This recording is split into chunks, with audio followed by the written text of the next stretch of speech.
What's going on, everybody? VitalSyntax here, and this is my first video talking about Guild Wars 2, which I've been having a lot of fun with over the past couple days, and you guys can expect more videos from me on this game in the future.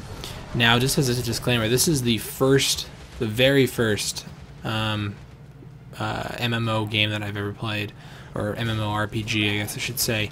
I did play Guild Wars 1, I didn't play World of Warcraft, so a lot of people have a lot more experience in this type of game than I do.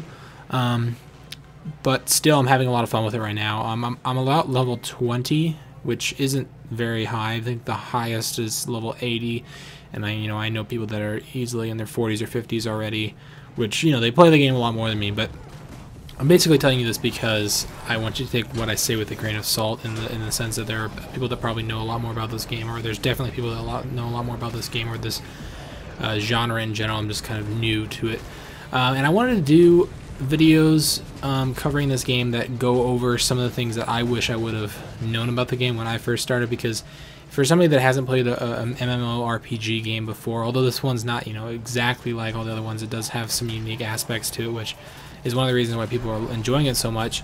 I wanted to kind of make some videos that would kind of give you beginner tutorials almost on how to play this game.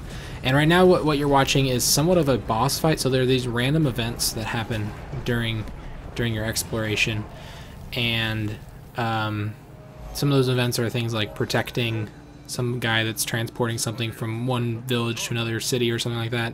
Some of them are going around and collecting items to give to somebody, and the more you contribute to these random events, the more you get. So there's 3 different types of medals you can get. You can get a bronze medal if you don't help out very much. You can get a silver medal if you help out a good amount, and you can get a gold medal if you help out a ton. And depending on which type of medal you get for your cooperation, your participation in these random events or group events, determines how much experience you get, how much gold you get, and how much karma you get. And karma you can use, obviously you can buy stuff with gold. Obviously experience just helps you level up, and you can also buy stuff with karma. And there's a couple different other currencies in the game. There's like a gem currency that you can buy with real money. And there was the down mechanic. So it's essentially when you die, it has a similar mechanic to Borderlands, that you fall on the ground and you can kind of fight for your survival. And if you kill the enemy that you were attacking, then you can stand up sometimes, or you can be revived like I'm being right here. I'm reviving somebody else right here. So I'm not really going to talk about those tips and stuff that I wanted to do. I'll probably do a full video doing like a beginner's tutorial or something like that. This is more of just kind of like my first impressions. I wanted to talk quickly about the game and show you guys some cool gameplay.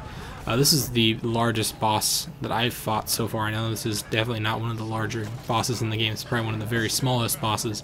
But you can just see how many players are around me. There's probably a good dozen or 2, maybe even 3 dozen.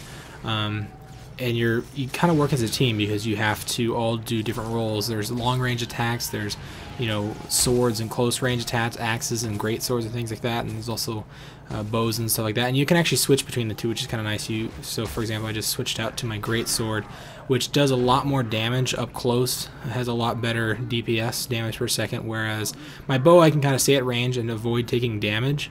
And I really like the fighting mechanics in this game, because it's not just kind of like press a button and let it go. It's actually takes a lot of strategy and a lot of tactics, which I don't know if other MMOs had that issue, but I always thought they did. That was one of the things that kind of turned me off, because I had heard that games are just kind of like you press it and you just let it go. It's kind of almost turn-based, and it didn't really involve a lot of skill. But there's a lot of skill, I think, that I've seen so far, especially with like the range attacks, like a gun. You can have like a rifle or pistols, and the bows and arrows and things like that, because there's like a dodging mechanic. So if you're doing a bow battle, a longbow or something, or rifles or something, battle between another guy that's using range attacks, you can actually dodge his attacks if you time the dodging properly, and essentially he's not going to be able to do any damage to you.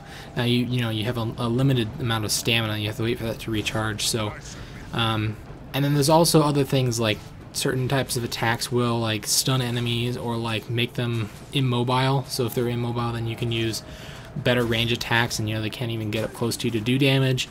I've just found that the bow, I've also been using rifles a little bit. I've also tried the just short swords or normal swords with the shield combo, and I've tried the great sword. I haven't tried, there's a bunch of other ones, and you can use any set of weapons with any class. There's a couple different classes. You got like ranger and warrior and things like that. I'm playing as the warrior. But it doesn't really matter which one you play as. You can still use whatever set of weapons you want, which I think is pretty cool. And there's also a couple different types of races. I'm playing as the Char, I believe it's called. It's kind of like this fire cat thing. It's pretty freaking awesome, and you can customize your character and customize his look and feel and stuff like that. And there's also a whole like storyline that's just centered around your character. It's called the My Story, I think, or something like that. And you don't play with other players. Although I think you can. It's all instanced, so you're not just playing in an open world. You're actually doing it in a instanced set of that, you know, that storyline. And I really like it. It's not the best story. I mean, it's not like a compelling story that's keeping you intrigued or anything. But it is fun. It's a nice change of pace to go from something like this, where there's like 30 or 40 other people all attacking this, you know, this huge boss. And then you go to like a story type of game mode where it's, you know, more story driven than combat driven. There's still plenty of combat, and you also get lots of good weapons and things like that doing those story driven tasks. And then there's also a lot of different exploration you do in this game. The map is absolutely ginormous. I once again don't have experience with other MMOs, so I don't know what the size comparison is. But the world that you play in is bigger than any game I've ever played in. It's overwhelmingly large. I mean, you could travel for hours and hours across the map, although you'd probably get killed in the process. There's like different sections, and different sections have different levels of enemies, and you obviously don't want to go into like a level 80 area where there's tons of level 80 enemies if you're a lower level character. And all the different like races, they have different sections on the map. You start from, although if you're playing with a friend and say he's playing as a different race, then you can teleport essentially from your area to a friend's area, so you can play with them if you want to do that. And there's also just like teamwork in general, like I said earlier, that comes into this game. There's like a whole guild system. I think most of that stuff is things that you'd expect from MMO games. Now there are a couple problems that I've heard some people complaining about. I've had a couple issues with frame rates, especially when you have these large battles like this, but that's kind of expected. Other than that, the game runs fairly well for me. I do have somewhat of a higher end system. And I think the biggest one for me was turning the reflections off in the graphic settings. That probably gave me a good 30 or 40 extra frames per second.